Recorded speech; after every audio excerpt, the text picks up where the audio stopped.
We have here 4 presentations. So I'm going to give the ground to the first presenters, Mercedes Bunz and Eva Jäger. Inquiring the backend of machine learning artworks, making meaning by calculation. So I let you the ground. Yeah. Okay, great. You can hear me, right? Because yes. I'm working with my mic now, which I haven't tested before. Great. So 1 second. Oh, I hear an echo. That's probably what it is. So our presentation is inquiring the backends of machine learning artworks, making meaning by calculation. Eva, you share the presentation, right?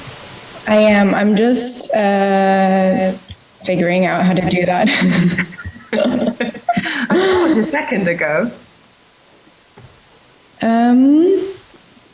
But you guys are seeing the wrong... Here, hold on. Do you see the presentation now?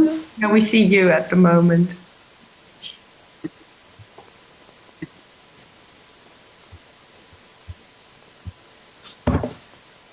Yeah, now we see the presenter notes as well, but yes, here we are. So here we go. Yeah, to slide 2. Great. So our presentation shares research conducted at the Creative AI Lab, which is a collaboration between the Serpentine's Research and Development Platform, Eva's background, and the Department of Digital Humanities, King's College London, which is my background.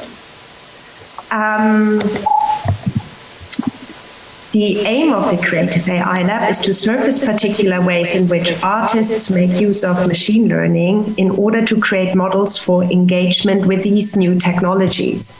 Our research is situated in contemporary art and creative media studies and science and technology studies.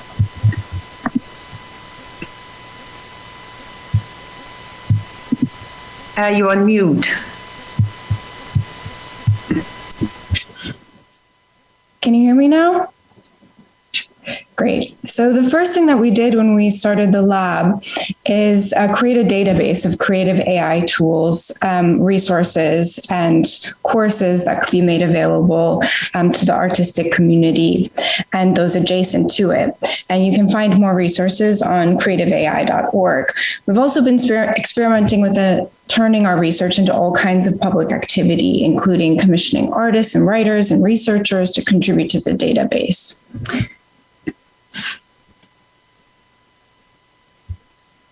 Now I'm on mute. Our research led us to develop a strong interest in machine learning, backends, and interfaces, guided by our efforts to sidestep the metaphor of automation, which we feel is very strongly in the discourse around AI.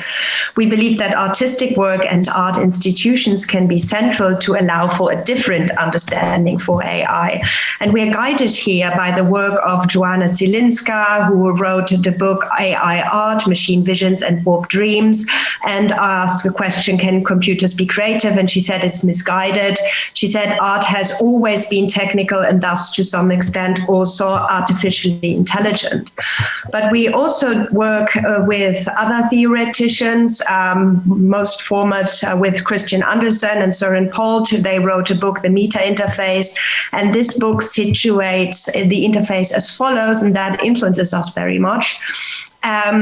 The interface exists, they write, between user and computer, but it exists at other levels too, between different programs and even between hardware components. And we will see this when we talk to the artists. So our current endeavors separate the front end from the back end of art making, and I'll explain that on the next slide, in order to study approaches artists use during the research and development of their work. We're particularly interested in the various interfaces artists traverse when tinkering and experimenting with machine learning. So we have a hypothesis, which we've tried to visualize in this diagram. Here you see what we describe as the front end and the back end of some creative practitioners' working method when developing work with machine learning. So in the back end, you have the data identification collection, finding or building data sets, cleaning, labeling, preparing data, identifying models, and scripts that you might employ, and then building the actual working environment that allows the practitioner to interact with the model and data in a meaningful way.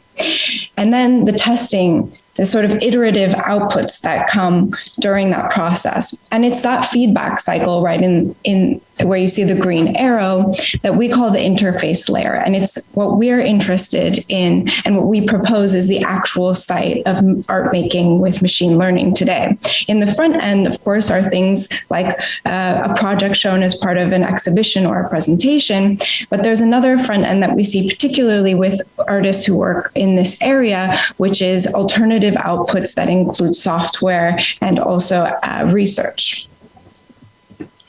Now, we love diagrams, but generally we have sort of learned when we visited the back-end interfaces in each project that we also think that machine learning is transforming the making of meaning. And our thesis is that programs informed by machine learning are able to perform a new task, which is the encoding and decoding of language and images through what we call the calculation of meaning.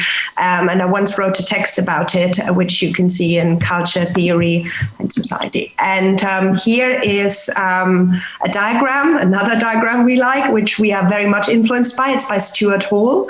And he wrote this about the meaning making in television. And we think we can adopt this diagram. And we're testing currently how we can his notion of encoding and decoding of meaning adopt and use with machine learning. So how is the materiality of machine learning entangled in the making of meaning, and can contemporary artworks experimenting with machine learning systems help the public to understand those systems better?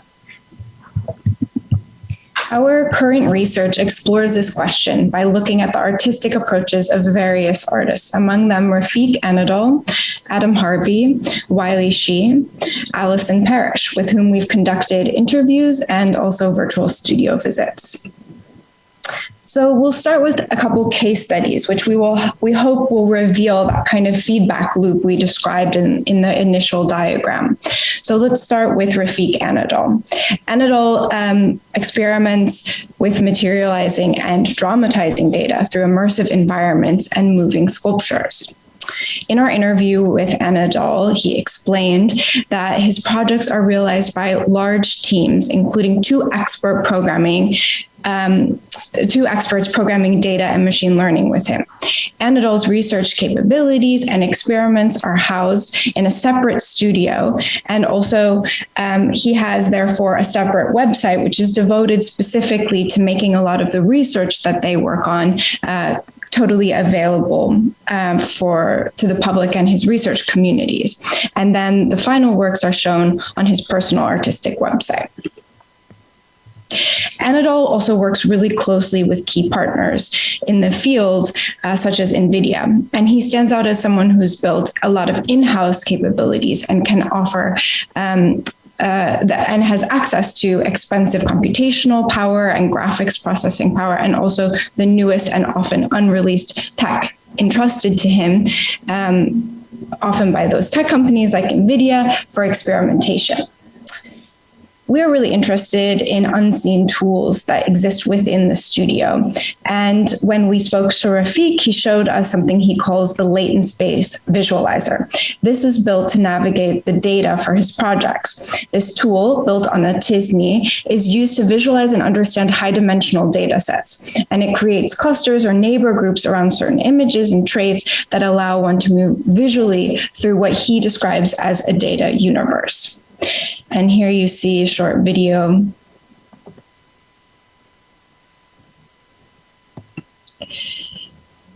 He also built, and that's controlled by just a PlayStation joystick. And he also built another tool shown below that allows him to manipulate all of the different layers of the neural network. He can see the decisions that he's making live. So this Tisney latent space visualizer, as he calls it, is also used in his work. For example, in Latent Beings, as part of the installation, the viewer goes inside that data universe and can see the image selection happening live. So in summary, Rafiq Anadol takes back-end tools and uses them to understand his data, reinventing machine learning mechanisms like this in his artwork in the actual installations. The artwork is created in close collaboration with technical experts built in-house, and his research also is a huge part of the work and is a spin-off in its own category. Next, we want to talk about a case study of Adam Harvey, whom we also talked. We talked in total to 4 artists, which we will introduce this time. And Adam Harvey was also part of the conference, so you might as well be familiar with him. He's a researcher, engineer, and artist focused on computer vision, privacy, and surveillance. Next slide. Yeah, some of you might know his work about surveillance, CV Dazzle, which is a camouflage from one specific computer vision algorithm. My students love it very much. And that project has recently morphed to Megapixel, where you can research if your own face image has been used for facial recognition training.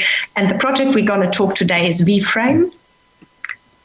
And VFrame uses digital documentation of human rights violations, for example, in Syria, and is a cooperation with the NGO Mnemonic. So there's lots of video material from the war in Syria there, and this material is sort of the base he uses. The challenge here, though, is machine vision can only see data. It has plenty of examples to learn from. If there's no data, there's no vision. So in this case, we have the data of ammunition that could show that there was a human violation, but there is no labeled data set. And VFrame is a project that is creating data and data sets through labeling this video footage, but also creating synthetic data through 3D printing. And this would allow machine learning to identify undetonated ammunition and could show human rights violations. And here we can see Eva, how she labeled data. So here you can see the interface they created, and some people internally help them with labeling the data, which is a process in itself. You need to be very precise so that the machine knows exactly what it's looking for. And you can see here how Eva is adjusting the square to make it as precise as possible.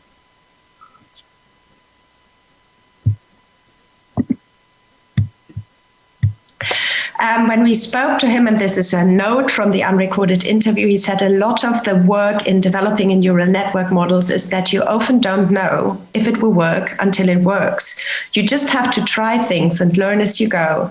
Depending on how it works, you go back and fix things. I've heard it described as prompt engineering. You get a prompt of a problem and then you solve that problem.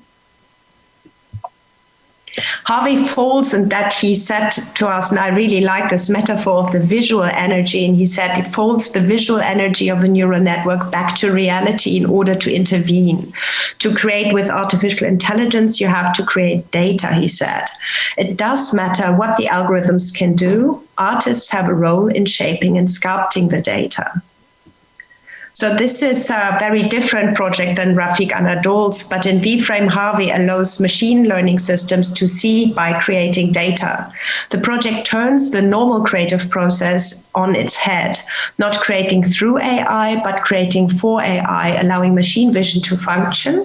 And the project is conceptually exposing how AI systems work and create meaning, and where and how they could fail society, so an area where there's no data.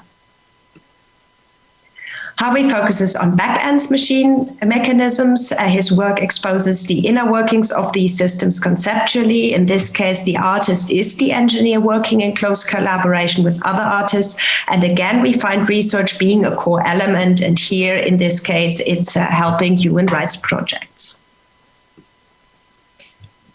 Our next case study is Wiley Shi. Wiley is an artist and technologist exploring digital media as a means of image generation. And when we spoke to him, he introduced to us and showed us the back-end environment of a specific work called Terra, Mars, Martian, Earth. And he describes it as Earth shining on Mars through AI's imagination. So in this work, she imagines alternative planets using a new application of Pix to map the topographic data of Mars onto Earth and vice versa. Earth data was used in the training phase, while Mars data was used in the generation phase.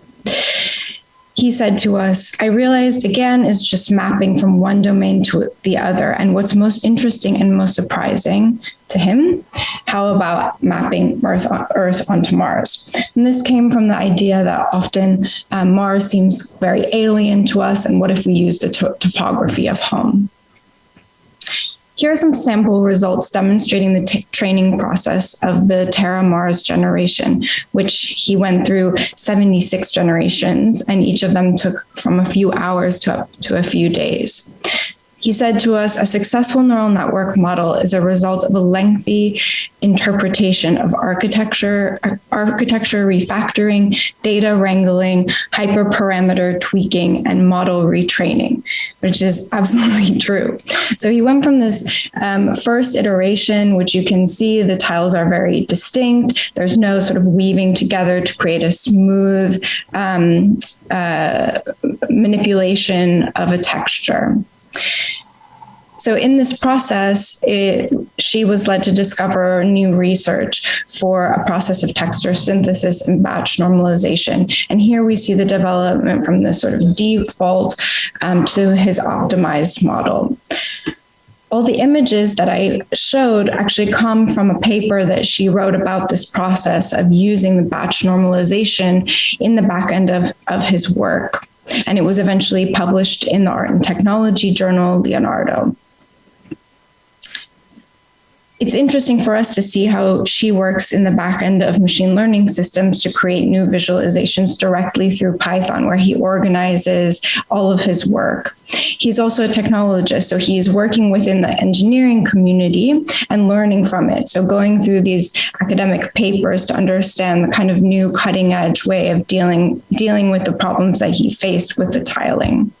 And again, we see that research is a core element, leading to his own independent outcome and him recontributing to the community by publishing a journal paper. Our last example is Alison Parrish. We worked with her quite a lot. We also wanted to include her in our case studies because this is natural language processing. So before we've seen mostly examples of image, working with images, and this is a very different form. She's a poet, software engineer, and creative coder who skillfully explores the unusual phenomenon that blossoms when language and computers meet. And these are her words, not mine, but very sweet. This is her work Compasses, which you can see on the left, and it explores the central element of poetry, phonetic similarity.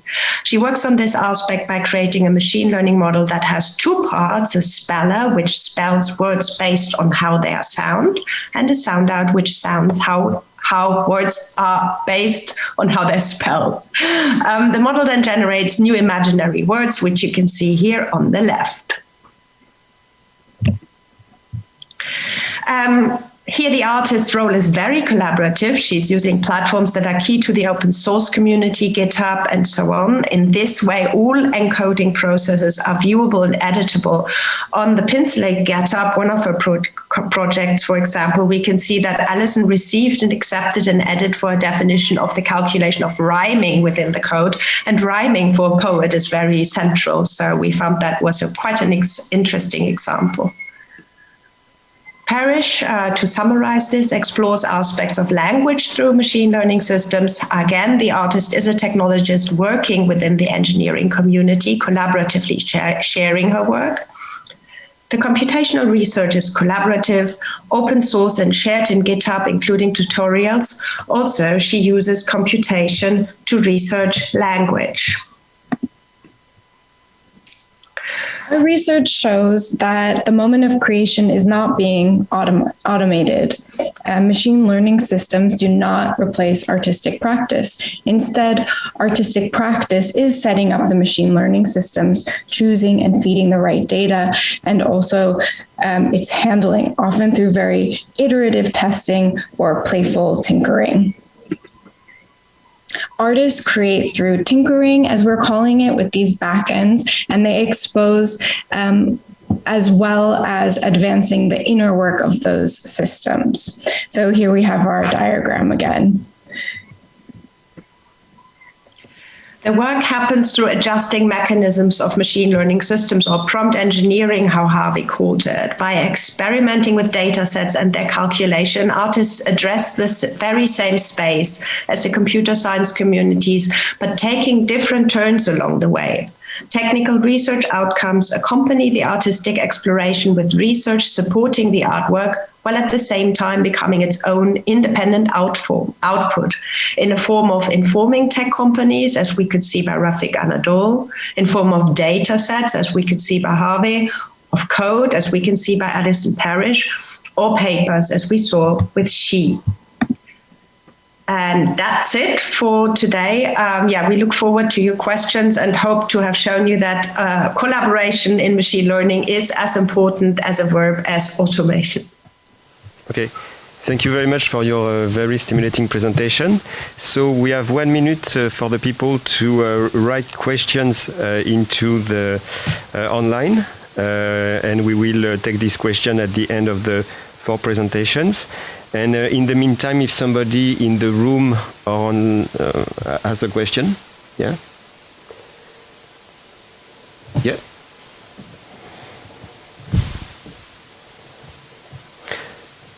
Very quickly, I have to say that at the beginning, but there was not too much people at the beginning.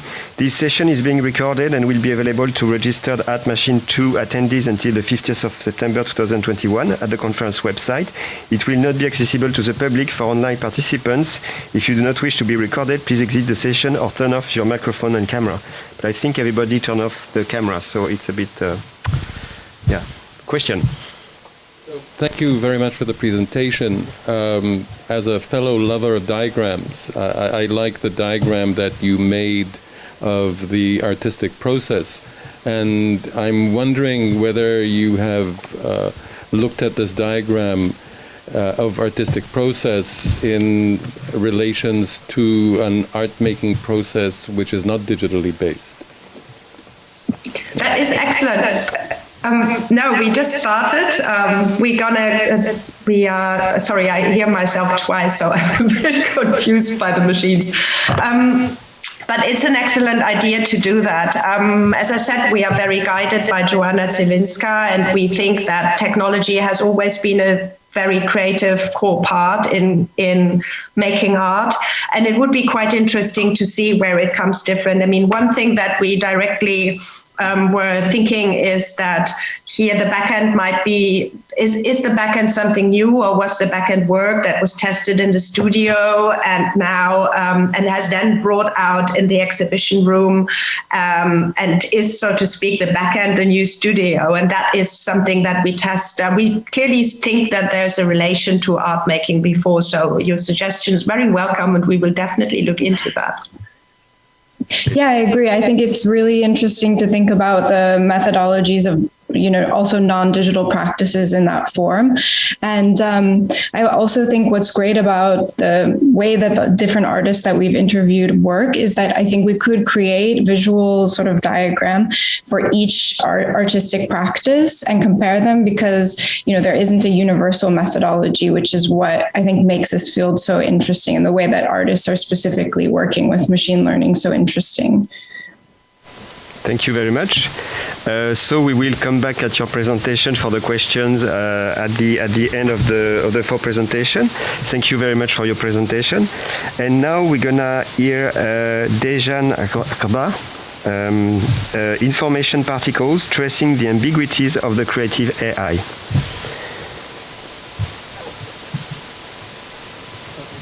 Hello, do you hear me, see me? Hello, my name is Dejan Grba. I am an artist, researcher, and educator. I explore the cognitive, technical, poetic, and relational features of new media art and digital culture. My scholarly abstract is titled Information Particles, Tracing the Ambiguities of the Creative AI.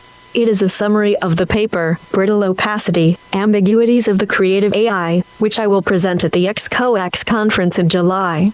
Introduction. This paper outlines the ambiguities which influence AI science, manifest in the production of AI artists, and shape the representation of creative AI in the media and in popular culture. Looking at the interrelated conceptual, discursive, ethical and other aspects of the prevailing approaches towards AI, it discusses some of the factors which obscure or mystify the important features of AI technologies vis-à-vis human cognition and artistic expression.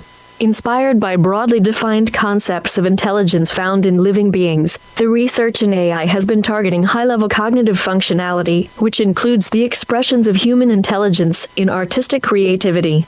The research has expanded into a range of interrelated creative disciplines engaged in the development, application or study of AI, and I use the term creative AI to address these disciplines.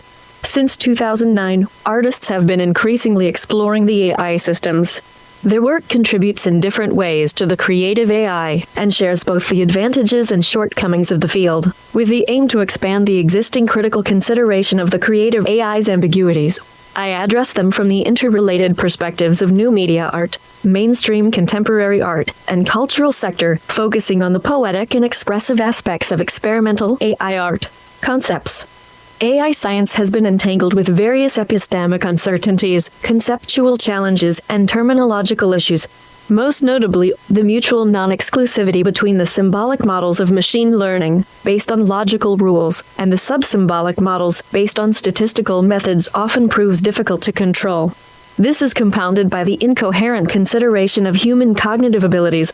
Human intelligence is not understood clearly enough in order to be captured with formally robust definitions and rules necessary for mathematical modeling and computer emulation.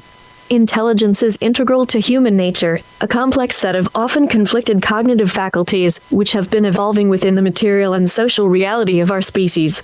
The idea that intelligence should be studied within the framework of human nature is controversial in the humanities, social sciences, and other disciplines that study intelligence.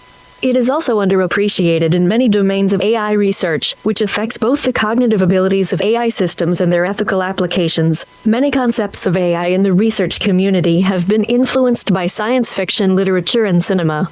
Science fiction may be inspirational, but it can also limit creative and critical thinking by canonizing certain ideas regardless of their validity, and by stimulating attractive aspirations that may ultimately prove to be meaningless or dangerous.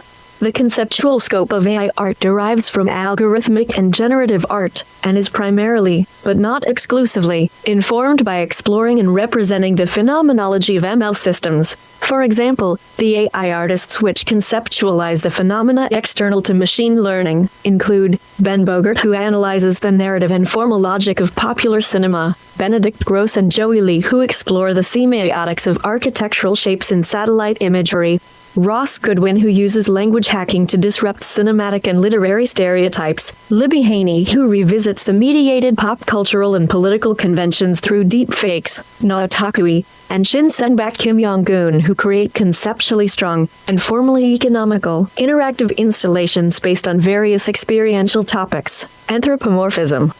Anthropomorphism is perhaps the creative AI's most pronounced ambiguity. It is a tendency to fictionalize the existing narrow AI as the artificial general intelligence charged with polar attributes, instead of making better efforts to detect and correct in it a full spectrum of elusive human weaknesses, contradictions, and biases that reflect in every technology. Epistemic uncertainties about human cognition and prejudiced consideration of its contradictions tend to obfuscate the real values, potentials, shortcomings, and dangers of AI. It is often difficult to evaluate and easy to dismiss the difference between the effectiveness of human intelligence and the efficiency of specialized artificial processes related to intelligence. The ever-receding artist, the media, and some art institutions disregard well-informed notions about the complexity of the relationship between authorship and technology, and sensationalize AI art by de-emphasizing human agency in the creative process, for example by presenting the AI algorithms as artists. Computers, robots, or algorithms are not artists because they do not embody human cognitive capabilities, skills, and, most importantly, human motivations for making art. Artists usually take a more interesting approach. as they consciously use AI systems to play with the variable abstraction of authorship vis-a-vis technology, to explore the notions of agency and learning in the creative process, or to accentuate the uncanny human-like appearance of artificial entities. The uncanny landscapes. Uncanniness is the occasional experience of perceiving a familiar object or event as unsettling, eerie, or taboo.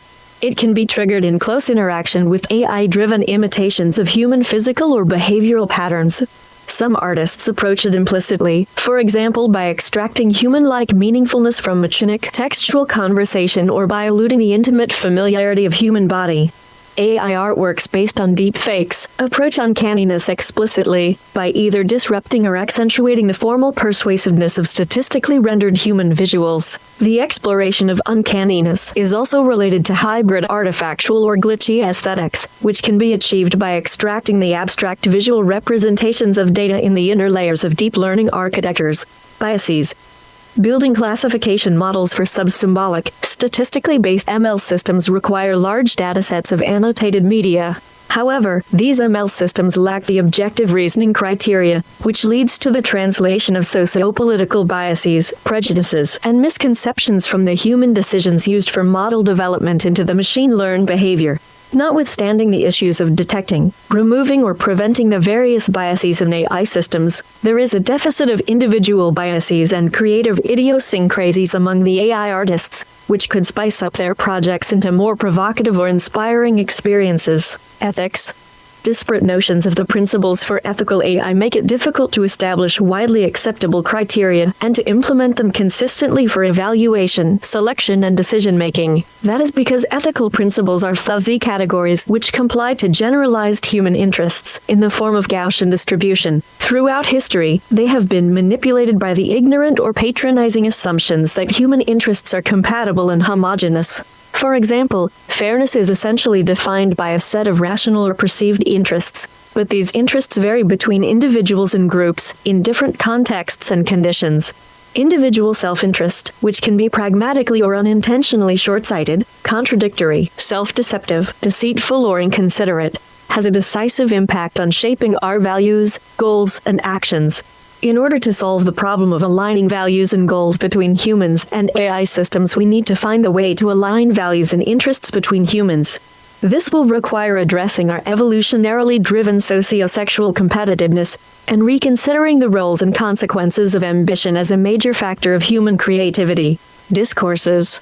All branches of the creative AI face a temptation to exploit the ideological authority of digital paradigm and socioeconomic attention to the field. It sometimes leads to overpromising or overstating in AI science and business, to manipulative strategies in AI art, to dubious speculations about the AI's capabilities or consequences, and to extreme singularity scenarios, either catastrophic or utopian. Mirroring the failed Silicon Valley's prophecies of computer-human synergy in the 1960s, the singularity speculations indicate not only how unfounded and irresponsible our current hyperbolizing of AI could be, but also warn about our myopic retrospection and selective historical outlook. If absorbed without critical scrutiny, broad speculations about AI divert our attention from many important but already misrepresented issues of the field. Following a long-established trend in contemporary art, AI artists are tempted to augment the impact of their works through manipulative representational discourse that usually features critical considerations or sophisticated theoretical models but suffers insufficient competence or sincerity. They sometimes saturate project descriptions with elaborate metaphorical or literal questions, which do not necessarily match the experiential outcomes of the works. Several AI artworks expose the side effects of inflated art discourse. For example, Disnovation.org's predictive art bot. It is a chatbot which generates concepts for art projects based on current art discourse, and occasionally prophesizes absurd future trajectories for art. Authenticity. Mainstream AI suffers inadequate sensibility for investigating the quirks of existing AI technologies and discovering their authentic creative potentials.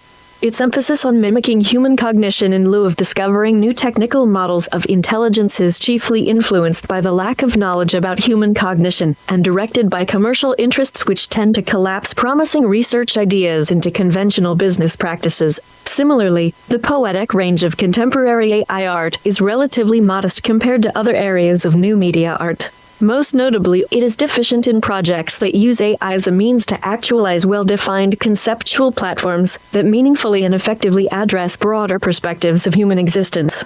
Artists often use the same code and train it with same data sets, which quickly results in homogeneity. Therefore, they race to access the emerging code architectures before they become aesthetically exhausted, or to build new training models by curating original datasets. Artists who can afford it seek originality in the spectacular by escalating formal richness and production or presentation values. Although it unavoidably reflects its technological reality, the poetics of AI art will remain constrained if the artists keep reducing their notions of authenticity and expressive cogency to prima facie relationship with technology.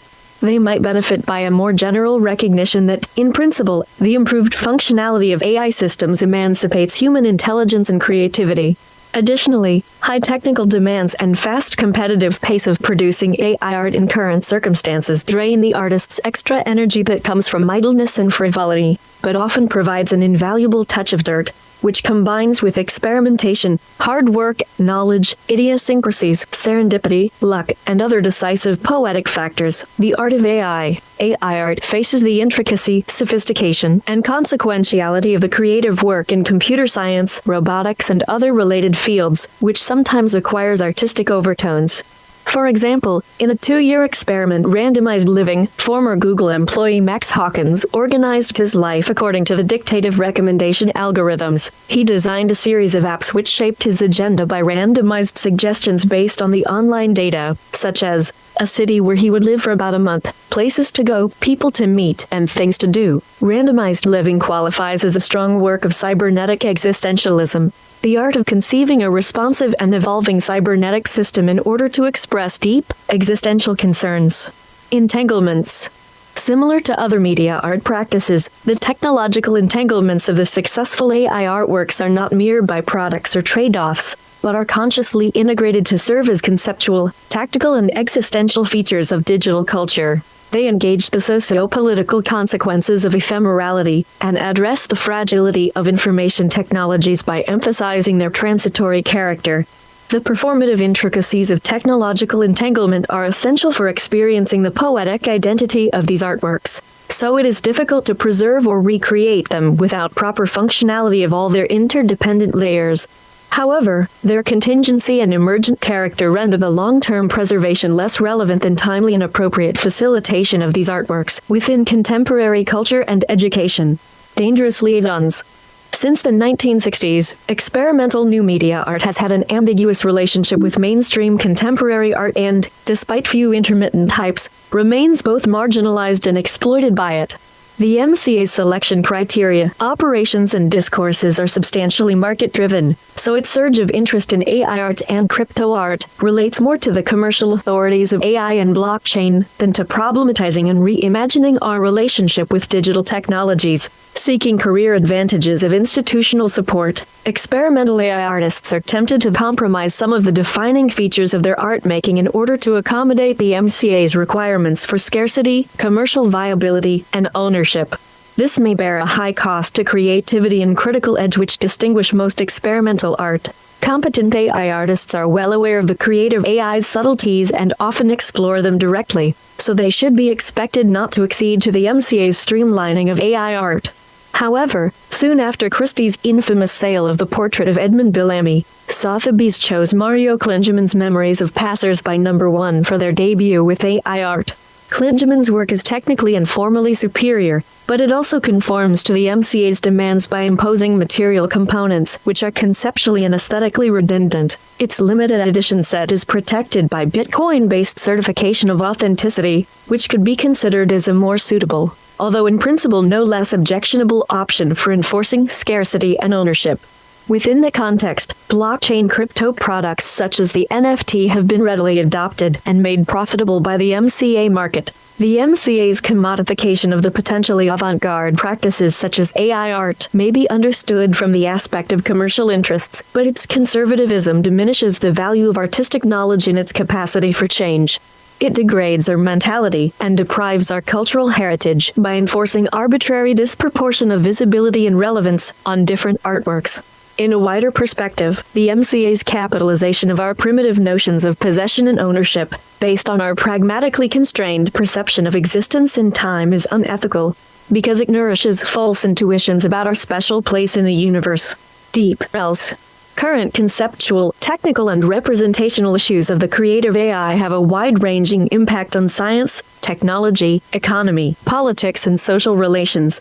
Together with computer scientists, artists are responsible for the discovery, development, and application of AI systems. Their opportunity to establish relevant poetic frameworks within such context depends on their ability to cultivate well-informed attitudes toward their expressive practices and professional goals. Their contributive range spans between providing cultural legitimization to the big game AI and taking genuine risks for the cutting-edge inventiveness. The responsibility toward creative AI is not exclusive to scientists, entrepreneurs, artists, and cultural operators. Beyond consuming hype or indulging in complacency, general public and institutions need to engage in a difficult and uncertain work of demystification and reconceptualization in order to match the intricacies of AI. In a broader prospect for versatile and valuable AI, we need to empower our research, business enterprises, and cultural incentives with a courageous and sincere look at ourselves. This requires profound understanding of the intrinsic contradictions and inconsistencies of human mind, including those protected by our ignorance, arrogance, hypocrisy, vanity, and delusions of self-importance. We need to face and transcend the cynicism which comes with realization that many unfavorable traits shape our mentalities, direct our behavior, and influence how we make and use our tools. This will catalyze science, technology, arts, and humanities to define more robust concepts of creativity, to map its perspectives, and to inform our decisions for the future AI. Thank you for your attention. Thank you very much for this presentation. So we're gonna take 1 minute for the online questions. If somebody in the room has a question as a follow-up right after the presentation.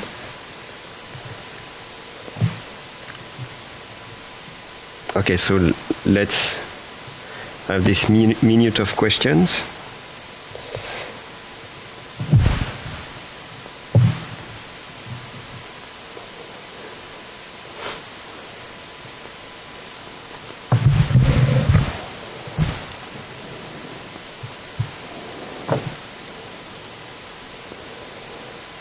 Okay, so I think we can go into the third presentation from this paper session 17.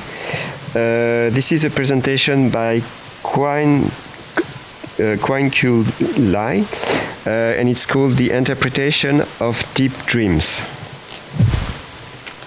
Thank you, Damien. Thank you. I'm gonna share my screen.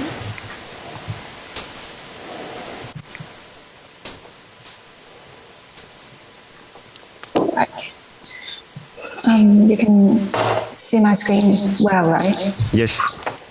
Right. So, thank you. I'm Queenie. I'm a grad student at MIT Art, Culture and Technology program. I'm currently speaking from Boston. It's interesting to go after Dejan's presentation. Perhaps my case will be a bit more like examples of his thesis. So today I'm more speaking from my art practice apart from a few philosophical and historical references. Pardon me if thoughts come across as rather dispersed as we slowly orient into the realm of dreams, the theme of this presentation.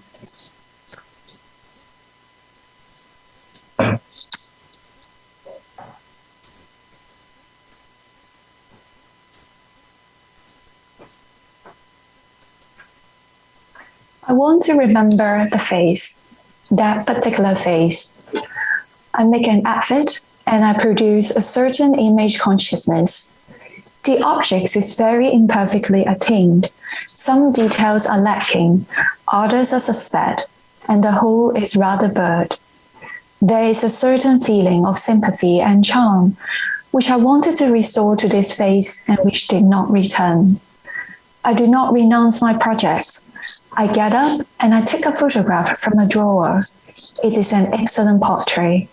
It gives me all the details of the face, some of which had escaped me. But the photos lack life. It gives perfectly the external characteristic of the face.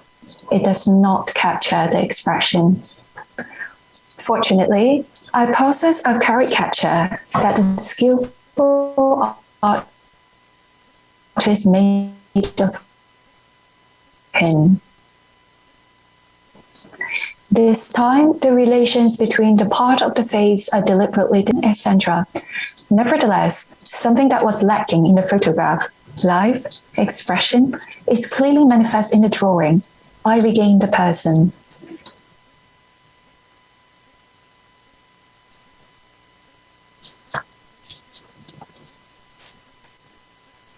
This is an excerpt from Sartre, The Imaginary, written in 1936 and published 4 years after.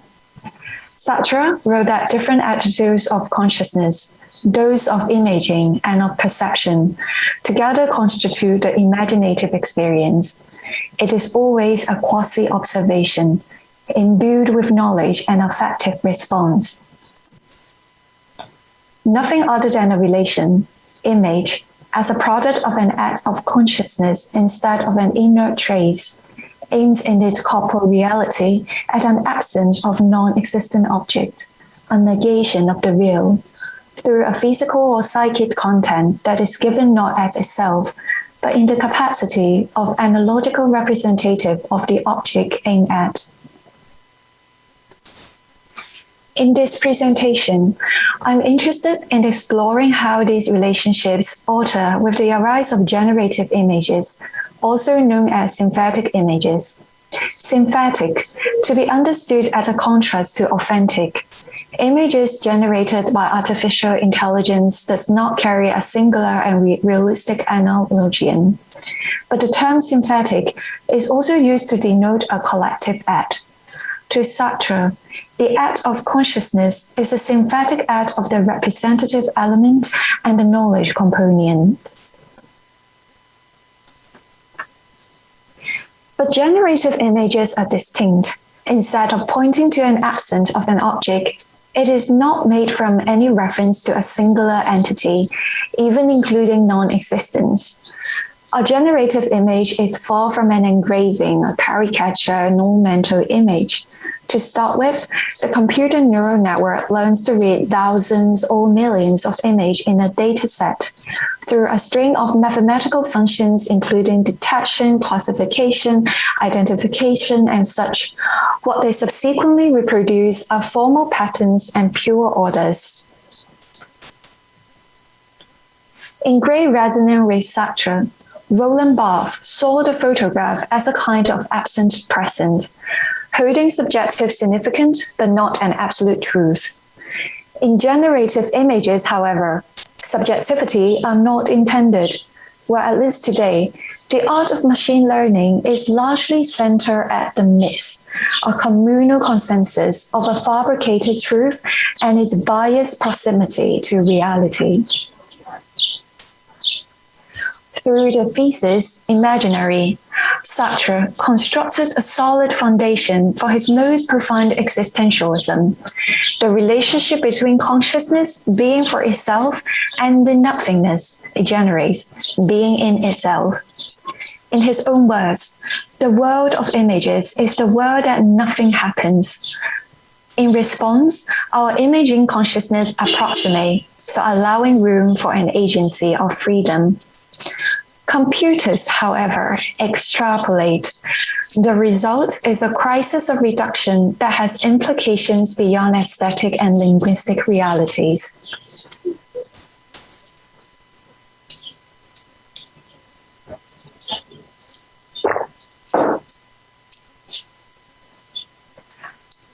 Launched in 2015, Google computer vision program Deep Dream claims to be able to generate dreamy imagery of machines. The operations is straightforward. Google research team first feed millions of images to an artificial neural network model on the human brain until it begins to recognize patterns and specific objects within image. This trained deep network would then be instructed to identify visual layers in an input image and modified it to enhance desired patterns through iterative activations. The result is what constitutes the hallucinatory effect. So this is how it earns its name, the machine dreams. A group of 29 deep dream images were even sold at a charity auction in San Francisco over a weekend, with the priciest artwork of the night receiving an $8,000 winning bid, reports the Wall Street Journal, 2016.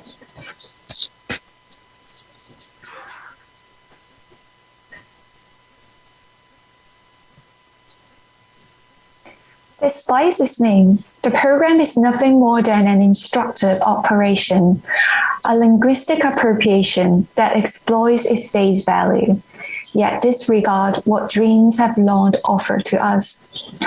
Based on psychological theories, for a role that dreams aim to relieve us of trial and joy, pleasures and pains of the waking life, disregarding impossibilities, awaking long-suppressed memories. While all these promises, however, seemingly vanish to thin air when dreams now become deep. To create generative models that go beyond data of existing experience, computer scientists believe that mathematical probabilities are sufficient to simulate the property of uncertainty, the prime quality of dream. While the question is less about the truthfulness of such claim, but whether we are happy to accept that in our life, contingencies, surprises, unanticipated encounters, accidents are merely numbers.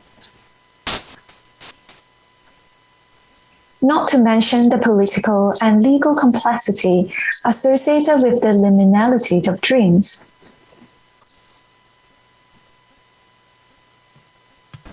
Kenneth James Parks, age 24, 6'5" tall, 280 pounds. The night of May 24th, 1987, he was sitting in front of his TV in the living room, had fallen asleep. He woke up, put on his shoes, grabbed the set of car keys, left the house, leaving the front door completely wide open, got in his car, left, leaving the garage door completely open. He drove through the streets of Toronto, 23 kilometers, which is 14 miles, went to the home of his in-laws, Barbara Woods and Donald Woods, and in the garage he took out a tire iron, went upstairs to their bedroom. He nearly strangled his father-in-law, Donald Woods, before he went to his mother-in-law, Barbara Woods. He smashed her with a tire iron. She had brain bleeding, but he stabbed her 6 times with a kitchen knife, and the stab through the heart killed her. He then went to the door, outside the door, the 2 doors of their teenage daughters, and they reported later that he was grunting in a very loud way like an animal. And it was terrifying because then he stopped grunting and then he started again. Fortunately, he did not enter their room. He left the home, walked into a police station at 4:45 in the morning, and he said, "I think I killed somebody. I don't know what happened. I saw the face of Barbara Woods. It looked very sad to me, but I don't know what happened. I think I did something terrible." The police made a very important observation. He had cut the tendons of all his fingers, the flexor tendons. In the process of stabbing his mother-in-law and his father-in-law, the kitchen knife must have slipped through his fingers, and he cut the flexor tendons. He showed no pain. He felt no pain. And in the subsequent trial, that was very important evidence to indicate that he was not really with it, not aware. Homicidal sleepwalking refers to the act of homicide that occurs during a form of sleep when the inflictor is without any awareness of motivations and actions. The specific type of legal case is not uncommon in history, with the oldest in record dated back in 1878. Often with medical evidence, the accused would be freed of legal claims for the lack of prior intent, the inconsistency with the person's normal behavior, and the absence of incident memory. In the intersection between psychiatry and law, the degree of consciousness is long perceived as inversely proportional to the extent of innocence. This is just an example of how historically a dream is more than its physical form and our optical perception. It could potentially serve as a disguise or a protective net. Well, and today, not only for humans, but also for our machine accomplice.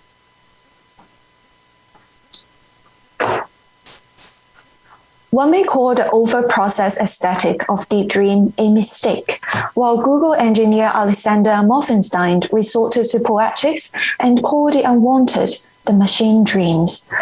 What is actually intriguing to me is not the so-called hallucinogenic imaginary, but the naming act that exemplify how technology has reconditioned, if not simplified, our phenomenal understanding. In the specific context of Deep Dream, the naming is a transgressive process when the notorious deepfake and the nostalgic deep dreams are really just two sides of the same coin. In between indexable reality and manufactured fakery, there exists a liminal space of dreams that defies duality such as true or false, correct, mistake, legal, unlawful. These complexities, however, are lost in the current pool of singular and stereotypical aesthetic of Deep Dream. In 2009, Hito Steyr wrote about a new phenomenon of poor image, dividing it as a visual idea and its becoming. Growing towards abstraction, it is formed with the growing popularity of cinemas, DVDs, television, and online platforms, and affirmed a new contemporary hierarchy of images. The poor image actually should not necessarily be dismissed with its pixelated, obscure qualities, and that's why Hito named this as a defense. But in fact, she thinks it feels a resistance to mainstream commercial imagery or those very static HD resolution. The complexity of poor image, however, lies in the formation of an alternative economy of image circulation, one that tunes to information capitalism. Looking beyond the poor image, the pertinent question today is how the new stream of synthetic images created by artificial intelligence would enter and further destabilize the image hierarchy, rendering hope or threat of new perception.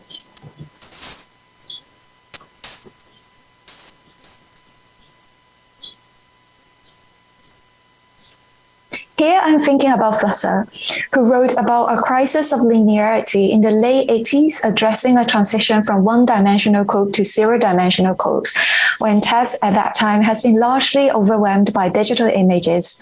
That was an age when we increasingly experienced the world through grainy pictures like photos and TVs and led through printed linear text. Of course, today, even more. This has lent us a critical lens to assess the so-called hallucination that Deep Dream is supposed to achieve. What is offered, however, is an unmediated explosion of image that failed to orient us in the chaos of contingency and virtualities and fall beyond what imagination should illuminate. Considering dreams, a deeply historic concept and a rich cultural lever that has its roots in numerous original methodologies, folk culture, and importantly, more than human agency. For example, in 2019, the scientific journal Nature released a video featuring octopus flickers during sleep with evolving colors which seem to correspond to their daily scenarios and consistent with their real-world behavior. Octopus dream too. Have these references been considered when the algorithm was named at Deep Dream? To me, it seems that the Deep Dream phenomenon is yet another violence of an anthropocentric knowledge system, a crisis of generative images through a reduction of aesthetics to its service value. And this is how images become filters.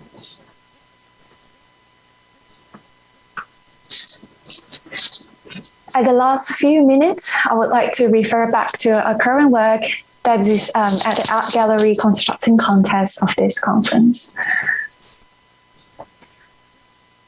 I have exhibited a postcard rack carrying a set of 6 imagery portraits of political figures processed through Deep Dream. Against the common illusionary effect that rearrange the original image in titling patterns and identifiable features, I have targeted a set of parameters that resolve the visible rather than accentuate particular characters, so to resonate with more symbolic aspect of dreams rather than its plasticity. Murmuring image by deep dream recall intricate sentience amongst us, and especially towards contemporary politics. Consider how the traditional canon of portraiture was unprecedentedly disrupted by the invention of photography. How about today? How do generative images enter the conversations? How do we see ourselves through machines? Visitors are prompted to choose and take away with them any postcard of their choice, and perhaps to reflect upon the question, who are these postcards addressed to?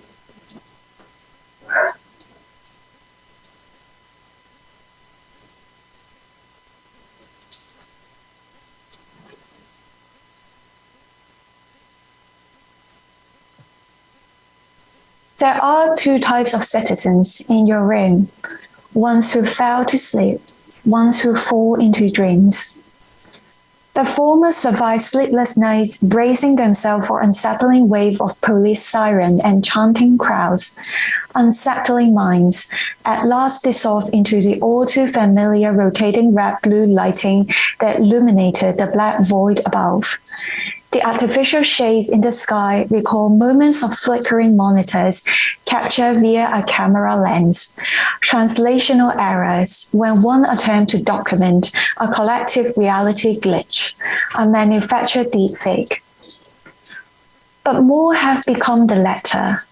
I dreamed that I went to the street last night, except the speaker isn't really dreaming. The verb prevails because many have been avoiding to explicitly state activities that may raise doubt.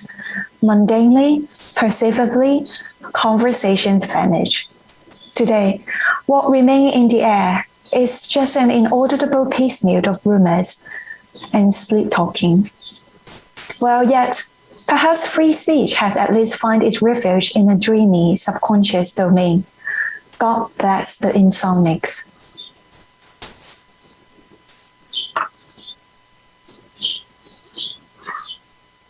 Yeah, that's it. Thank you.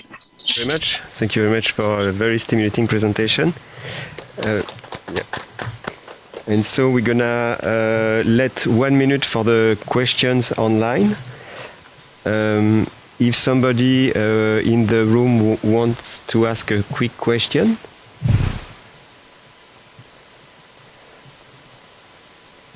Otherwise, we just wait the online questions. Can see there is already a mini debate going on the chat, so you can have a look at that in between.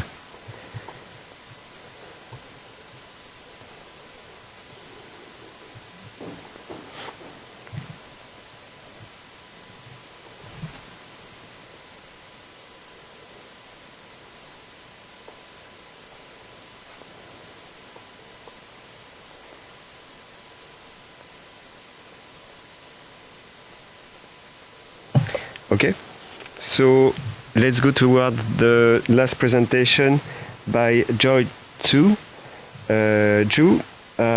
Nishida's Logic of Creation.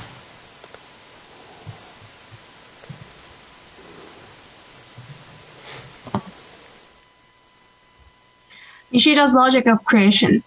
In 1923, Nishida developed a theory of artistic creation in his book Art and Morality. In the book, Nishida claims that the will expressed in action is prior to cognition. Both art and morality are volitional objects or products of the will, and he insists that artistic intuition and the moral will are inseparable. For Nishida, the foundation of the self is found in the body, which fuses subjectivity and objectivity, knowledge and will. Expressing the will through its movement, the body is a priori to knowledge. For Nishida, art lies beyond understanding, as both art and morality lies before cognition.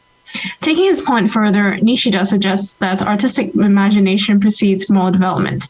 For Nishida, moral behavior must be the pure transformation of human life into art. This transformation is done through seeing, a form of creation that takes place through the fusion of the eye and the hand, through the artist's expressive acts. For Nishida, the hand acts, while the eye grasps and cognizes the aesthetic pure consciousness as embodied in the hand. As he writes, the act of artistic creation is not merely the seeing of things subjectively. It is the seeing of things objectively, the discovery of profound reality. While Nishida seems to put forward a gestaltic philosophy similar to that of Merleau-Ponty, he concedes to the separation between the mind and the body, which contradiction enables the establishment of the bidirectional circuit of action and reaction. According to D.W. Johnson, Nishida's The Body and the Self, Acting Intuition, and Intuition is a circuit that goes both ways. While the self embodies consciousness through perceiving, creating the internal world, the body exists in a world as a thing which is seen, a world in which it acts in and which transcends consciousness. The internal and external worlds are connected through the continuity of the body, a spatial object, and yet maintain a contradiction between each other. The for itself and the in itself maintain its distinction from another. Unlike Merleau-Ponty's idea that the body gains meaning through forming habits and in its interaction with the world, mind for Nishida is separated from the body. As Yuasa Yasuo explains, the body is something inert, resisting the mind's movement. This is an objectivity substantially resting on the self-subjectivity as a human being. As one trains, however, the movement of the body and the mind gradually come into agreement. While the self is a passive recipient that receives sensible perceptions and intuitions presented to it, be it artistic, religious, or ethical. On the other hand, body actively relates to the external world through physical and mental actions. Action and intuition thus work together to form the basis of the will, determining the actions of the self and relating the self to the world. The conventional circuit between action and intuition can be reversed from its conventional pattern to disclose the fullest possibilities of the self. This is hinged upon the discontinuity between the internal and the external self. While the self is capable of determining itself through the forward circuit of action-reaction, where the self relates to the world, the circuit can be reversed, as the self becomes thought from the depths of the world, where the world relates to the self. As Nishida writes, we must see that in the depths of ourselves that there is that which utterly surpasses the self. To the extent that we think that which utterly surpasses the self as mere externality, what we call the self disappears. Not only does Nishida want to preserve the creative spontaneity of the acting self through the self-world circuit, he also wants to acknowledge that the self is embedded in a larger external environment that conditions and produces the subject. Unlike the passive recipient of sensible perceptions, intuition becomes active and creative.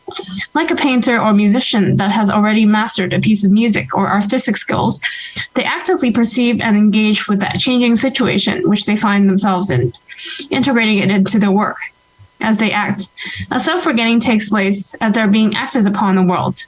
For Nishida, the body in a state of active intuition is a social or extended body, as the self and the world interpenetrate each other to create the historical body, whereas the everyday body is not only constituted of the biological, but also shaped by the non-biological parts. The forgetting of oneself through the acting takes the form of negation. When the acting self acts, it denies itself and becomes part of the world. In Adam Lowain's comparative study of Merleau-Ponty and Nishida, he asserts that light is a form of obstruction that enables us to see. This is in line with Nishida's theory of tools. As Nishida writes, the fact that human beings possess tools must be made possible through affirmation via the world's self-negation. The tool is made extension of the body through the body's negation of the tool, as they become absent from our consciousness as objects. The tool expands the body's tactile experience of the world, as the phenomenal body extends beyond the skin through which sentience extends. It is in this sense that Nishida suggests that our body is not fully biological. It is rather an extended concept of corporeity. In the same sense, the body is at the same time bodily, but also transcended through that which is outside of it. According to Lowain, this is the ecstatic model of the body, in which the body stands outside of the enclosure of skin through ecstasis. In short, the tool, as an extension of the body, is not fully continuous to it. In its discontinuity, it makes possible to express the body through the tool in objective expression. Why, we may question, does Nishida use the logic of negation to establish the idea of tool as extension? Negation is an important part of Nishida's oeuvre. In Logic and Life, Nishida established that the logic is establishing expression of reality. In order to maintain its independence, it must base its existence in the subject or the predicate, which contradict each other and create self-awareness through contradiction. The subject and predicate here can be understood as our mind and body, two units that complete each other into a totality. When the body is increasingly brought against the transcendental limits of the mind, it is no longer being capable of being subsumed by the mind, which is identified as the universal, vice versa. When the body is increasingly brought against its limit of flesh to become transcendental, it can no longer contain the mind as it goes beyond the particular or the flesh to become unified with the substance of the mind. As they negate themselves by going beyond their own limits, the distinction between mind and body becomes dismantled. The double negation of mind and body into the space of Basho results in the perpetual regeneration and rebirth of the individual, resulting in the process of creation. It is important to keep in mind here that Nishida's idea of Basho, or the place that encompasses everything, was influenced by Hegel's idea of concrete universal. For Hegel, the concrete universal, or the absolute idea, is the last predicate, the most subsumptive predicate which encompasses everything. Unlike Hegel's concrete universal, Nishida's absolute nothingness is not an objectifiable predicate, but rather, it is a place in which everything, positive and negative, lies, which comes before the concrete universal. Being absolutely indeterminable, it is determined neither as nothingness nor being, but rather the last and final predicate that is a place for all things. Being the place for all things, Nishida's Basho articulates a theory of cosmic genesis particular to East Asian philosophy. For Nishida, creation does not start from being, but rather starts from absolute nothingness, especially when we consider Nishida's statements about how Eastern philosophy concerns that of nothingness, while that of Western philosophy concerns itself with that of being. Attempting to find unity in formlessness, Nishida was heavily influenced by the Wei Jin philosopher Wang Bi, whose interpretation of the Tao Te Ching was highly influential to subsequent scholars of Xuanxue. Attempting to unify Confucian and Taoist interpretations of the Tao Te Ching, Wang Bi tried to resolve this opposition through what Yokoi calls oppositional unity. While Confucianism is concerned with naming an order, Taoism is concerned with abandoning rituals. To unify these opposites, Wang suggests that the movement of Xuan is what unites the opposites of nothing and being, root, peripheral, body use, and Dao Qi. According to Wang, this mysterious force Xuan is made possible through oppositions, as articulated in the Tao Te Ching. Opposition instigates the dynamic of Tao. Like Basho, Xuan lies as the third space beyond oppositions and unites oppositional pairs. As Nishida writes, the central intuition of Wang Bi's thought dwells in the unity that underlies all that exists, not only all that exists, but also that of nothingness. Absolute nothingness for Nishida is that a generative force that is the source of being and non-being. The difference between Nishida and his Taoist counterparts is, however, that Taoist allows that life blossom spontaneously and passively without human intervention. This way of being is called 自然, a word commonly and mistakenly translated to nature in English. For Wang Bi, this is the reason why everything stands as such, 所以然, and for Lao Tzu defined as such. For Nishida, while Taoism advocates doing away with ritual, it is still trapped in its passivity. As Nishida writes, even if we call Taoist culture a culture of non-being, it is still imprisoned in non-being, wu, captured in the form of a non-being. Its presence was not a movement, but a simple, infinite present. Unlike the Taoists, Nishida advocated creative activity in the later phases of his work, where he put a heavy emphasis on acting as a creative operation. As Michael Delasier writes, the problem we face by Zhuangzi seems to be this. It is not possible to know rationally if being, Wei, Ye, Wu, is real or a dream. We must therefore let things reflect as they are. Nishida's point would be rather, what does this R itself mean? Where does it take place? It's not being itself the dream we make about a reality that is in fact nothing but a place of absolute nothingness. It's a place of becoming or creation. For Zhuangzi, the destiny of man is to suppress the will. but Nishida always maintained as the central notion of a creative will, expressed in actions, activating the ideas of beauty, unity, goodness, and purity in art, politics, morality, and religion. While for Zhuangzi, it is impossible to know whether if reality is a dream or not. For Nishida, the act of seeing shapes, this is reality. It is only by seeing reality that we can negate it and turn it into part of our instinctual repertoire, as tools must be negated for it to be integrated into our instincts. And yet, the seeing of the tool must be negated, such that the tool becomes instinctual, as it is part of our body. In conclusion, negation is key to understand Nishida's logic of creation. Nishida's understanding of creation is strongly dialectical. As action and intuition negates the self is reconstituted through action and intuition. As action and intuition form the episteme for cognition. Similarly, the tool must also be negated to form part of the artist's repertoire. As Nishida's logic of Bashosho, negation, which is constituted by the double negation of the mind and the body, reconstitutes the mind and the body, giving form to a theory of Genesis particular to East Asian philosophy. Thank you. Thank you very much. So we take 1 minute for the online question for the last presentation. Thank you for your very interesting presentation. And yes, so 1 minute for the online question, and then we can begin the Q&A.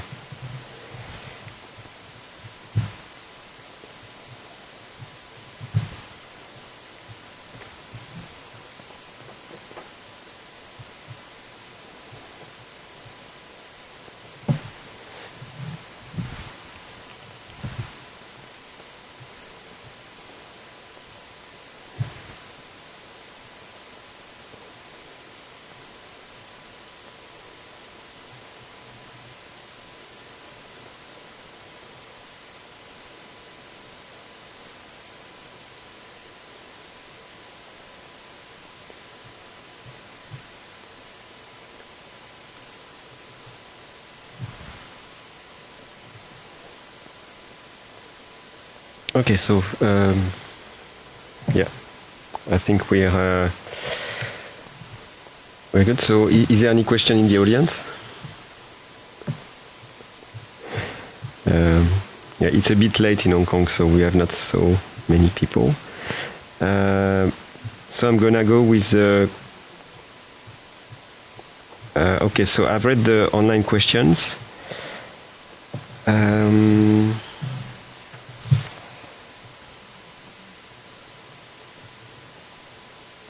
Okay, so I think across the presentations, there was,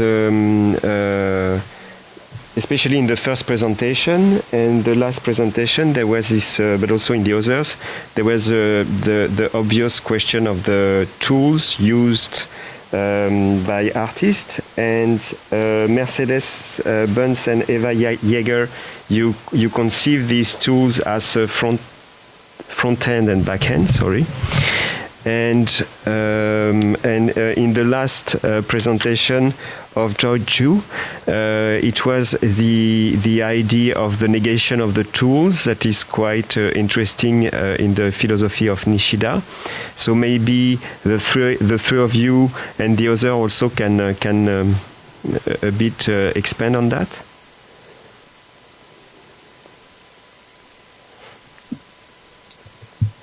Okay, if no one starts, so we can start. Yeah, I think tool is for us quite important. We have actually written a text where we described it as tools that make meaning. That it would be something to explore. And there is the question also if this vocabulary, I mean, I quite enjoyed your paper, Kwan, about the deep dreaming. We had a discussion about the dream with Nora Khan. I'm not sure if you're familiar with her. She's an art critic in the US, and she sort of said like dreaming, or the vocabulary of dream, is this first step. And it is also something we fall back to because we lack the computational language of understanding what the tools are really doing, and don't have a vocabulary to really understand the tools of AI. So, of course, dreaming and unconscious is very much a human thing, which we then push on to the machine. So I would be interested what you would think about that. But also, maybe the last panelist, if you want to contribute to the tool discussion. So I think it's important. Sorry, I'm hearing the echo of myself. Okay, now it's better. It's important to keep in mind that Nishida's philosophy is different from that of Merleau-Ponty, which we often think as someone who helps us think about how our body becomes our mind. But for Nishida, it's he emphasizes that the mind and body are separate. So he has so for him, there are two different kinds of circuits: the way in which the mind works with the body, and then sort of to put it in a simple way, how the mind works with the body and how the body works with the mind. So the use of the tool here is so when the mind works with the body, it's the mind uses the facilities of the body to see into the world, as if it's using Kant's categories. It's kind of it's a concept in which the world becomes filtered. But in the opposite field, it's how the body guides the mind in seeing the world. So the tool here has a very particular role in that it becomes an extension of the body, and it's the tool that guides the mind in seeing the world.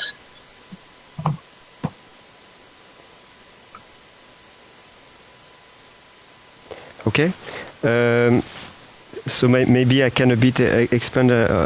This question of tools that is really coming across all the four presentations, we could say like there would be like a way to consider the tool in the socio-economic, political and cultural context. And in this case, we can, for instance, highlight the collaboration of new media artists with big tech companies and like Refik and Adol.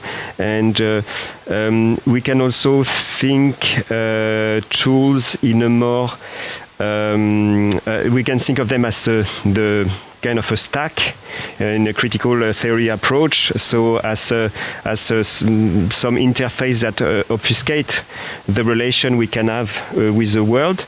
We can also think about the tools in more in the terms of Christian Ulrich Andersen and Soren Paul did meta interface, more in terms of collaborative design between like communities of tool builders and a cultural context where tools are used by users. So can some of you like discuss these tensions that you might find in your work or in your reflections? Yeah, like I think collaboration is a very pretty word, and maybe complexity as well. Like in my research, we think a lot about how technology has also played a part in conditioning our sleep status, and dream feels so much like our own agency, but at the same time, remember we have all this nighttime filter, like your computer automatically turn blue so to help you to fall asleep better. And there are different gadgets now you can find in hotel and stuff that they will emit a certain sound wave that will help you fall into sleep better. But I guess I come from like my first motivation is very simple, to be honest. Like, when there are more algorithms or like there's a desire to kind of claim what is the dream state of machine, what we see in the real life is that there are more human beings that can't fall into sleep. Like the insomnia problems has been raising. Like there are statistics proving that. And I really... I'm not speaking as a philosopher. I'm not an art historian. I'm more just, an artist or art practitioners. And I'm just curious and really delve into the tension between all these different phenomena. And I also strongly resonate with what B. Bogert mentioned in the chat. This is the reason why I spend time in, understanding, trying to dig out different connotations of dreams is because it's definitely to respond to that kind of very reductive approach of what big tech has been, trying to name something with such a big words, without really considering a lot of different connotations as a marketing tactics. It reminds me of what Jean Ballarat, I'm sorry, very bad French, but it's simulacra, the phenomenon simulacra, in the sense that we have more and more overwhelming advertising images, or really purely just images, right? And our concepts or language start becoming very slippery, and we're kind of exchanging more and more contingent words that we may not even exactly know what that means. And maybe like we were living our life more like a dream, or dream more like a life. Like that kind of interbleeding is what I'm really interested in. And yeah, it also kind of resonate with what Chris mentioned, like it's the lack of tools for us to contextualize things. And that's why we really need to, continue and just trying to dive into it, even though how abstract it is. Okay, are there any other reactions from other presenters about this question? I can maybe react, Damien, to what you were saying about the instrumentalization of artists and sort of like using the art studio as a R&D space for tech companies or as a marketing strategy. It's something that we think about a lot at the Serpentine R&D department about you talked about this infrastructural stack of how artists are working with technology. And it seems like within that stack, you have kind of natural resources or transportation architecture or cabling, whatever. And those things, there's, sorry, it's so distracting that I can hear myself. So you have infrastructure on those two layers that have a huge public interest. Because the government, or at least in Europe, the government is highly involved in those. But then there's these kind of other layers when you start getting into like 5G or cloud computing or GPU or edge computing or the Internet of Things. And then all of these interface layers on top of that really belong mostly to tech companies. And I think cultural institutions, and part of what we're doing at the Creative AI Lab, is to try and understand what public cultural arts institutions can offer those artists so that they're not always at the hands of tech companies offering them like certain arrangements where maybe they don't have control over IP, or maybe they don't understand their contracts. Often it's like the artist feeling very small in comparison to the people who are making that offer. And arts institutions like ours need to sort of develop infrastructure, like legal infrastructure, technical infrastructure, curatorial infrastructure, and even infrastructure including language, like Mercedes was talking about, to help position their experimentation with certain tools, or building their own tools, or having access to public tools. Okay. Yeah. So maybe I continue on this line a little bit. I know there is a debate on the chat, but some questions have been answered in the chat itself. So I will just go back at some of the themes that were surfacing in the chat. Yeah, it's public thing. Yeah. Right. So in the presentation of Dejan, Kwan, and Joy, there was this idea of let's call it like existentialism, or negativity, or void, or cybernetic existentialism. So you didn't refer to exactly the same concept, but there is this idea of something that wouldn't be part of the instrumentalization by technologies in the phenomenology of creation, let's say. So there is this part, and there is another part where when we talk about machine learning and art, there is often an uncritical use of publicly available data. And the project that Mercedes and Eva were mentioning the project of Harvey, that he tries to not use data that are available online because of ethical implication, to use Flickr pictures, for instance, and people, they don't know we are using their pictures, but it tries to constitute data by this process of creation.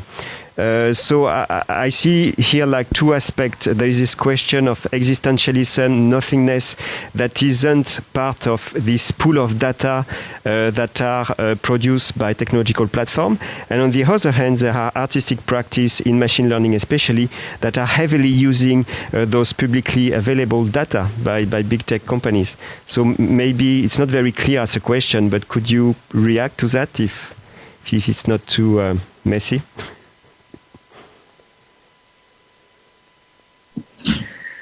I can say something about that. It is really true that, Flickr in particular has been massively important for image, the development of machine vision. It has, and downloading images from the internet, which the users all upload. At the same time, we see, for example, that celebrities and images of celebrities are influencing how machines are seeing, because we have so many images of celebrities online. And this is a massive influence of how machine vision is developed, which is culturally yet not reflected, but quite an interesting moment. And I think Adam Harvey here makes the point that some of these image recognitions are used by artists, others are used by military developments, and we have no say, and there's a gray area, there's some law written about it, but for training an AI, there's no data at the moment where you can say, this is my copyright, this is not my copyright, it's a completely gray zone.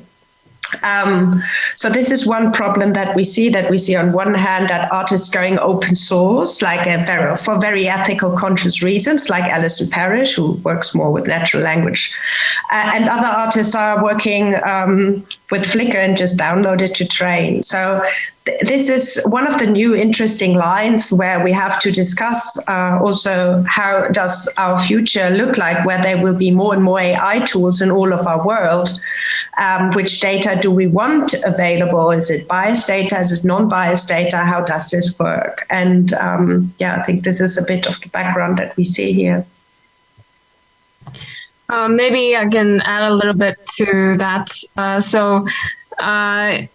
Damien, your question was very much related to how we can think about technology in relationship to things like morality. So in Nishida's thoughts, he thinks that both art and morality are of the same nature, and that art lies, but artistic kind of intuition lies before consciousness. So before consciousness, there's already a kind of artistic intuition, and somehow this reminds me of the whole dream conversation that we're having. That it's not. I'm not super familiar with this discourse, but it's not a kind of perfectly rational way of understanding things. But at the same time, moral development is realized through artistic creation. Yeah, I'm not really being very clear, but this is what I've understood through my readings of Nishida.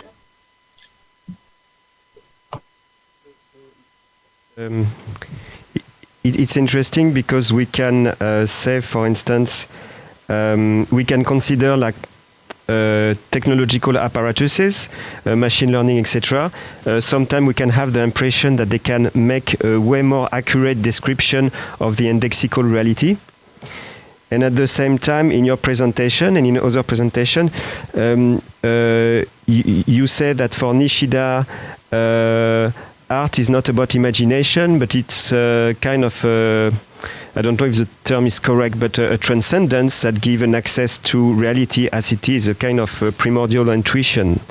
I'm a bit messy here terminologically, but so it seems that humans in their most human aspects are kind of in competition with what machines are doing, except if we are not talking about the same kind of reality.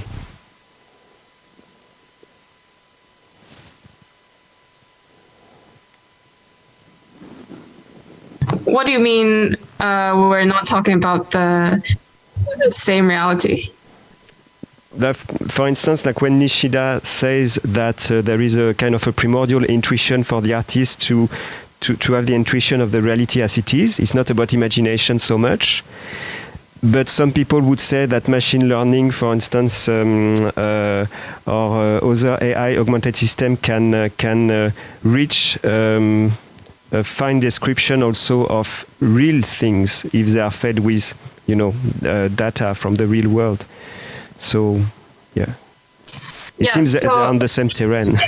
Yeah, it seems that I think I understand what you're saying. It seems that in Nishida, there's always a tendency to think that you can think that like the artistic intuition is probably something that is subjective and not objective. But I think Nishida tries to think of that as something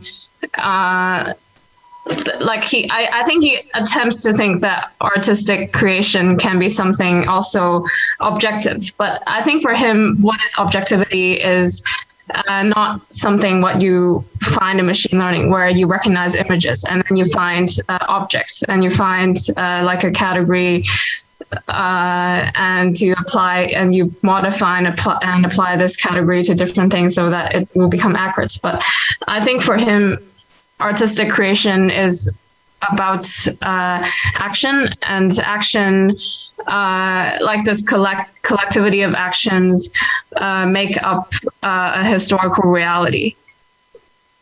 So I don't really know whether, if machine learning, certainly machine learning cannot only be consisting of recognition, or is there kind of will and agency to machine learning, or is it just a kind of passive learning and kind of recognition without its own will?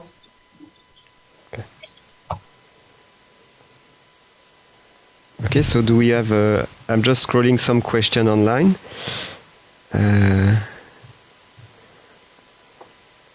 We have a question in the room. No? Comment. There was concern here about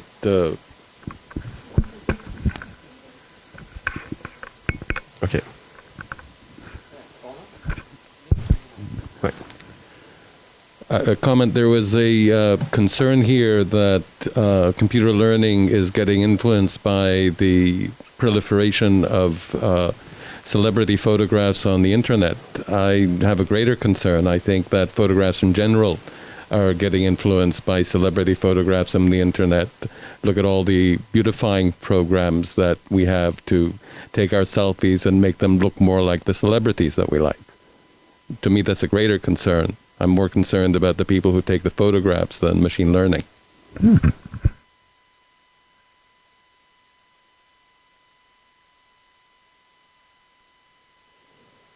That's more comment, not a question, right?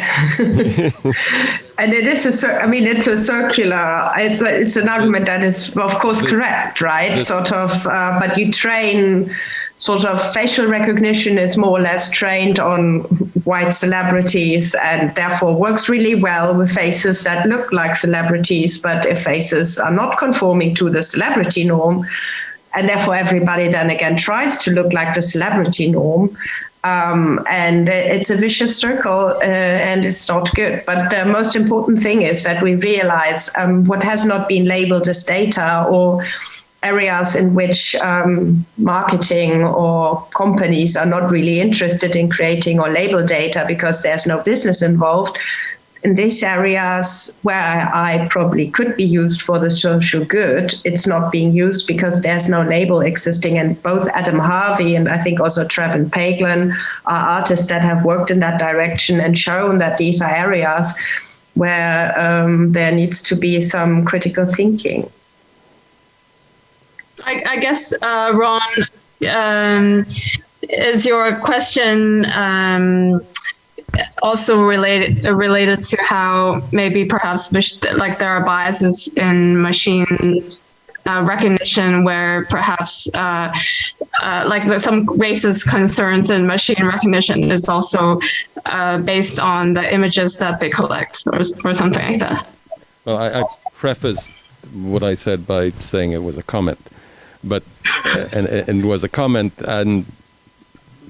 but I'm seeing some kind of irony in the fact that, yes, I agree with the idea of biases, but in some circular fashion, the biases are reflected in what's happening in the population at large, because there is that same trend of conformity of what constitutes a good image of oneself, which is driven by very similar things that create the bias in machine learning. Yeah, this kind of remind me of what I also kind of mentioned about William Flusser. He wrote a lot about photography and definitely also resonate with how Sartre talks about the difference between sign and image, or text and image, in a sense, like the connotations go beyond. So there is not really a very clear, for every image, basically everyone can come with their own subjectivities and interpret in their own way. And there's no kind of like a very clear block of what it signifies. And in that sense, we kind of move into this state of intersubjectivities. And when things become very fluid, and that's why, when you mention the images, machine learning images have certain bias, it's actually also kind of a vicious cycle from the human who capture it, and the human kind of also influenced by what comes to them as the latest aesthetic standard, and continue to circulate back that kind of standard into the data set. And yeah, I guess this kind of subjectivity or intersubjectivities is helpful in thinking about this relationship. And also, I think in the chat, people also discussed in the beginning about subjective, like data set is always kind of subjective and it's inherent. I think Dejan should comment, because I could see that you want to answer some of the questions in the chat, right? Dejan. Thanks. I'm waiting for Damien to actually moderate this. I had a couple of questions. I have one question for Mercedes and for Eva. So where to start? You had a lot of questions online, so I was kind of waiting. I was keeping you for the later part of the. Let me try to not scrolling through the chat to try to remember a couple of interesting questions. There are several, first of all, Angela and Ben asked me a similar question about what do I propose, or what kind of artistic practices would I recommend regarding more engaged, more meaningful relationship with the AI. And this is an interesting question, but I have to say that my presentation, the paper outlines the ambiguities, the problematic aspects of this creative AI field. It doesn't concern primarily, with proposing the solutions to this. By the way, this is because I'm speaking and I'm writing and I'm speaking primarily from the artistic perspective. This is actually the job of the artists in this particular context of my paper, because I'm discussing the artistic production within the broader context of the creative AI. So this is primarily, the question for the artists. If some of the AI artists would like to engage me as a creative consultant, I don't mind. I would be glad to do it for a certain compensation, of course. But that's not the point of my paper. The point of my paper and the presentation is to just map and briefly initially discuss these important questions and problems, in order for all of the creative actors, including artists and engineers, philosophers, and so on, to actually better do their works. So that's the answer to this question. Thank you very much. Maybe I think we have seen the thread in the chat, so I'm gonna to cut you on that. But I want to ask to the other presenters if they have some question to you. if they don't, I have a question for Mercedes. Maybe let them a bit of time, please. Thank you. So, any questions for the presentation of Dejan? I think, Kwan, you wanted him to talk about one part of his presentation? No, I was looking into the chat and I know people are very eager to hear what he responds. So I would love to just give some time to him. Okay. So Dejan, go on. Thank you. Thanks. Okay, so my question for Mercedes and for Eva is, you outlined, using these four different case studies. You described quite in detail, the technical and procedural aspects of the practices and also conceptual. And my question, you can take it both as an actual real question but also as a rhetorical question. And my question for you is, can you be more specific about how exactly do the high-tech and spectacular practices, such as Anadol's, for example, contribute to a broader public understanding of the meaning and consequences of machine learning? This is quite unclear to me, I have to say. And again, this is both rhetorical, this is both a comment and a question. But I would like to hear your answer anyway. Thanks for that question. I think, it's not just the artist and the way that the artist presents their work. I'm coming from an institution, and so I'm happy to throw the institution under the bus, which is that there's a certain way, a funding model and a certain structure for how these artistic works are presented. And sometimes the motivation or the incentive to describe the highly technical parts of that practice sit outside of the scope of of some institutions. And so I do think that our personal effort is to think about how we can engage the more technical aspects of what all different kinds of artists are doing, not only artists who are technical themselves, but artists who collaborate in technical teams without alienating a kind of general audience. So I think just to that point about how these practices can help in public understanding, I think there's first of all a shift that needs to happen in terms of how institutions engage artists and how they show their work necessarily. I think for me, the reason that we reached out to Rafik was because when I initially saw his work at LAS in Berlin, it was one of the few exhibitions where there was an entire piece of the exhibition which was devoted to the interfaces that he creates. So for me, what attracted me to that was not necessarily just the exhibition, the installation itself, but this whole piece of work that the curatorial team and him and his studio developed, showing the interfaces that they use. Yeah, I think you can say, okay, Rafik Anadol is quite, he creates a spectacle and people can just go in there and learn nothing about AI and just think, oh, all these lights and all these images, that's sort of fun. But at the same time, it is for those people who, really know nothing, a sort of invitation to start learning. And of course, he's naturally not the most critical institutional, he doesn't come from a genuine critical perspective. He's more excited about that, not questioning, should I work with NVIDIA? Shouldn't I work with NVIDIA? How is the situation? That's a completely different gesture that he's doing. But still, stepping away from what's his intuition, what does he do? If you actually go to the exhibition, there are chances, as if I just also lined out, to learn and to start. And we just basically think that, this conversation needs to start, and he's a good entry point. It needs to go on somewhere else from there, but it's a good entry point.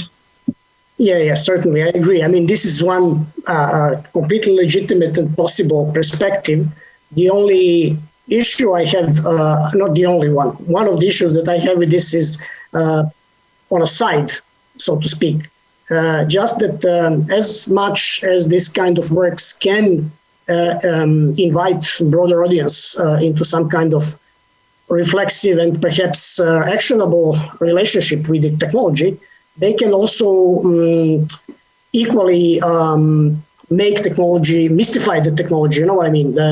Make it like some kind of black box, which is very fascinating, and more or less a general relationship between the broader public with the technology in general, not only with the AI, but in general, is on that level. We use technologies, and it's very difficult to actually be highly creative and critical with technology. But thank you for your answer. I mean, this is a very good work. Don't take me wrong. I really appreciate your presentations, all of the presentations, and yours particularly. But this is just a side comment. And I just wanted to add for you and for everybody else who is interested, regarding, for example, revealing the process of the creative process of revealing the interfacial logic and technical and political logic of the interfacial systems used, for example, in highly complex information systems like Google or Facebook or social media or many different other services online, which include, of course, heavy use of AI. I recommend to all the participants and to the audience to take a look, for example, at the work of Vladan Joler. I will put it in chat. Vladan Joler, he is my compatriot, incidentally, but there is a series of works, series of projects, high-profile projects, also exhibited, worldwide, regarding the process of technologically sniffing or spying on, so to speak, onto these highly complex database systems, and actually revealing the logic of some snippets of their particular work chain and stuff like that. But of course, there are some other projects, of course, highly critical on this practice. And they are highly informative. So the broader audience can really easily understand what's the problem there and basically, maybe be interested, to further dig into the problematic of this work. He was the one who did the anatomy of an AI and the nooscope. Yeah. We like his work a lot. Yeah, that's the one. Okay, so thank you very much. So is there any other question? Just before we will close, when we close the chat and the session, if you want to, don't forget to save the chat if you want to have the trace, because we didn't have time to go through all the question answer that happened in the chat. So if you want to see the question answer, especially regarding Dejan, don't forget to cut and paste before we cut it, otherwise it's lost, I think. So yeah. Any other questions or comments on the presentations? Just regarding Rafi's work or the discussion, I feel that not all art has to be pedagogical in some sense. I don't want to reject the spectacular effect, because I have been to exhibition with his work that only in his work that people really stand and look at it. Whereas, this kind of attention, we don't often take it for granted from general public. And I guess this kind of spectacular effect at some point also serves as a bridge to start with. And very happy to hear Eva speaking from the institutions, kind of aware, kind of really play up to the road of forming an ecology, because I also truly believe an artist can't solve every problems, and there are conversations that need someone else to bridge and using different language and lexicon to help people to understand. And I feel there are definitely artists' work that may more drawn to that's more the surface kind of the static, but there are also definitely artists that are more critically engaged with other bigger questions in different perspective. And I feel like this is a collective game. So it's not whatever we see about diversity or whether the machine learning, the future of machine learning art will become doom and singular and everything become commodified. Like, I feel that this is not just down to one artist's practice, but, we need to have a group of different kind of philosophies in that. Very good final word. Yeah, very good. Thank you very much. So yeah, anyway, that would be thanks to everyone in Hong Kong for staying up so late. Yeah, I'm really impressed. It's very late. Yeah, we are still a few people, but yeah, decreasing. But let me, maybe I will finish on this point on singularity, because I had a little quote taken from a philosophical website. It's a conception of whatever singularity by Giorgio Agamben. And for him, this indicates this whatever singularity indicates a form of being that rejects any manifestation of identity or belonging and wholly appropriates being to itself, that is, in its own being in language. Whatever singularity allows for the formation of community without the affirmation of identity or representable condition of belonging. So maybe I wanted to finish on that as a counterpoint.